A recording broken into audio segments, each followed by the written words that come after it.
Ang lalaki sa Zamboanga del Norte ay pinanganak na may mga sobrang kamay at binti. Ano kaya ang sani ng kayang kondisyon? Yan ang tinutukan ni Jessica Soho. Sila ordinaryong may kapansanan lang si Mang Rudy. Ang isang binti ng kanyang pantalon, maiksi. Iisipin mo tuloy na putol ang kanyang kanang paa.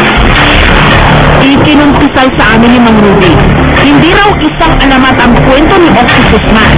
Dahil si Octopus Man at siya, iisa. Noon na, naiilang pa siyang ipakita sa amin ang kanyang tunay na kalagayan. Dahil si Mang Rudy, may 4 na braso at 3 binti. Meron siyang tinatawag na parasitic twin o kakambal na hindi tuluyang humiwalay sa kanyang katawan.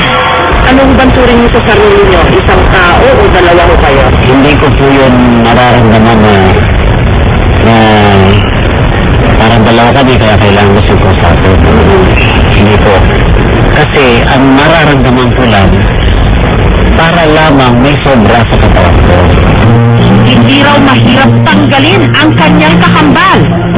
Pero hanggang ngayon, ayaw pumayag ni Mang Rudy sa operasyon. Pati ang kanyang pamilya, tutol dito. Ayaw kong mawala siya. Gusto ko dumating kami sa matanda na kami. Magkasama. Ang kabuuan ng kwentong ito, matutunghayan bukas ng gabi sa Kapuso Mo, Jessica Soho.